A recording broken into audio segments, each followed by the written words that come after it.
नमस्ते। Money capital channel में आप सबका स्वागत है। अगर आपने पहली बार इस चैनल को विजिट किया है तो इस चैनल को सब्सक्राइब कीजिए, साथ ही में बेल आइकॉन प्रेस करके ऑल सेक्शन पर क्लिक करें ताकि आपको शेयर मार्केट रिलेटेड अपडेट जानकारी मिल सके। तो आज हमें सुराना सोलर कंपनी अपना जो Q3 का रिजल्ट है वो अनाउंस करते हुए देखने को मिल रही है। तो इस क्वार्टर रिजल्ट में हमें कौन सी पॉजिटिव और कौन सी निगेटिव चीज़ें देखने को मिलती है तो उसके बारे में हम देखने वाले हैं। साथ ही में इस कंपनी में हमें क्या स्ट्रेटजी करके चलना चाहिए तो उन सब के बारे में हम इस वीडियो में फुल इन्फॉर्मेशन देखने वाले हैं। तो आज हम सुराना सोलर इस कंपनी के बारे में देखेंगे। तो आज के दिन हमें ये कंपनी अपना Q3 का जो रिज़ल्ट है वो आज के दिन अनाउंस करते हुए देखने को मिल रही है। तो इस कंपनी के जो सभी नंबर हमें इस Q3 में देखने वाले हैं वो सभी हमें लैक्स में देखने को मिल रहे हैं, और तो इसको हम मतलब इन सभी नंबर्स को हम करोड़ में कन्वर्ट करके देखने वाले हैं। तो सबसे पहले हम इसमें कंपनी का जो इनकम है तो उसके बारे में देखते हैं।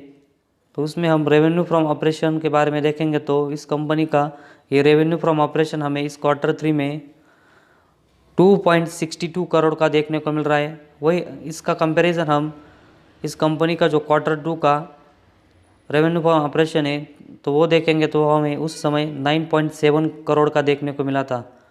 तो Q2 के मुकाबले में हमें कंपनी का जो Q3 का रेवेन्यू फ्रॉम ऑपरेशन है वो ज़बरदस्त गिरते हुए देखने को मिल रहा है। इसके बाद हम इस रेवेन्यू फ्रॉम ऑपरेशन मतलब इस क्वार्टर का जो रेवेन्यू फ्रॉम ऑपरेशन 2.6 करोड़ है तो उसका कंपैरिजन पिछले साल के Q3 से करके देखेंगे तो उस समय हमें कंपनी का जो रेवेन्यू फ्रॉम ऑपरेशन है वो 3.6 करोड़ देखने को मिला था।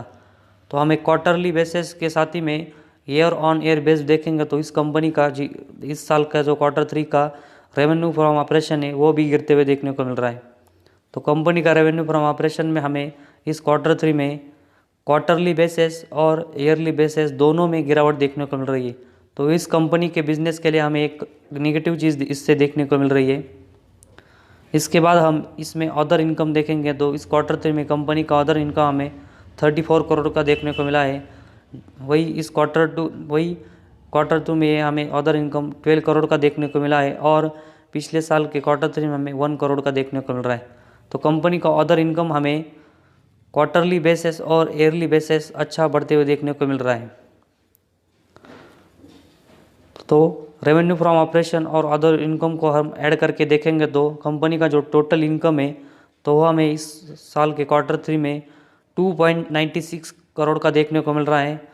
तो हम इसका कंपैरिजन Q2 से करके देखेंगे तो उस समय हमें कंपनी का टोटल इनकम 9.9 करोड़ का देखने को मिला था। तो कंपनी का जो टोटल इनकम है वो हमें क्वार्टरली बेसिस गिरते हुए देखने को मिल रहा है।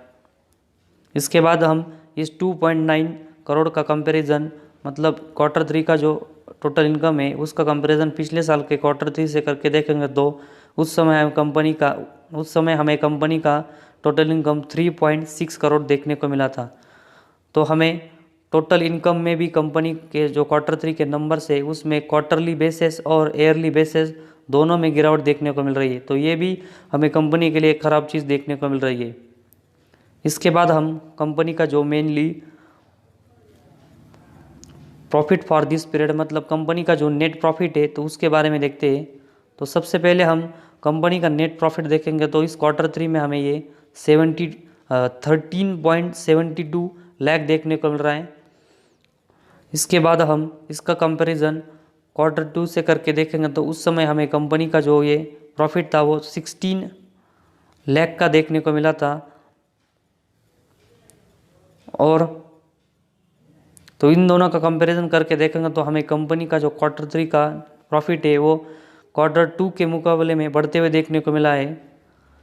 इसके बाद हम इस 30.72 लाख का जो कंपनी का नेट प्रॉफिट है इस Q3 का उसका कंपैरिजन पिछले साल के Q3 से करके देखेंगे तो उस समय हमें कंपनी का प्रॉफिट 8 लाख का देखने को मिला था। तो कंपनी का जो Q3 का नेट प्रॉफिट है वो हमें पिछले साल के Q3 के मुकाबले में बढ़ते हुए देखने को मिला है।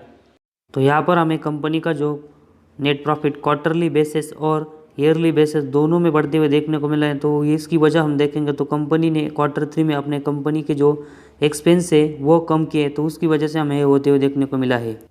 इसके बाद हम कंपनी का जो EPS है मतलब अर्निंग पर शेयर तो उसके बारे में देखेंगे तो ये हमें इस Q3 में 0.06 देखने को मिल रहा है, जो कि Q2 में हमें इस कंपनी का अर्निंग पर शेयर 0.03 देखने को मिला था। तो इन दोनों का कंपैरिजन करके देखेंगे तो Q3 में हमें कंपनी का EPS Q2 के मुकाबले में बढ़ते हुए देखने को मिला है।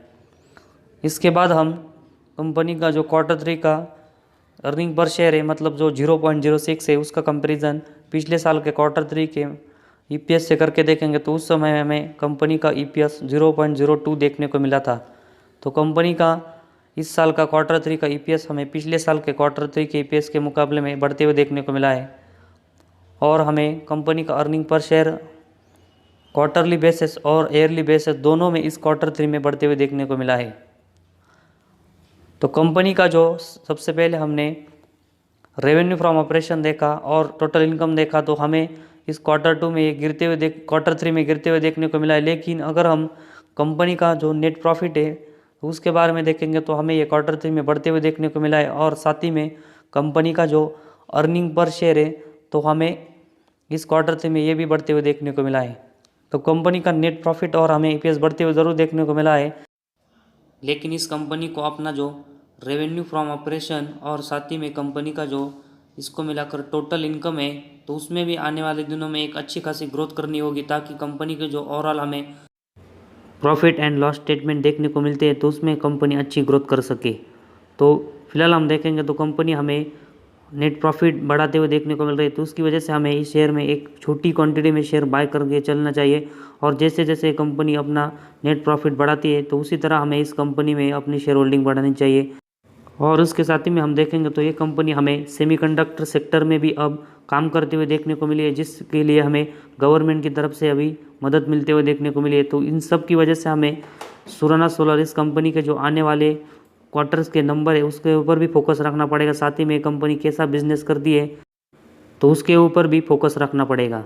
तो फिलहाल हमें इस कंपनी के जो Q3 के नंबर है वो मिक्स देखने को मिल रहे हैं।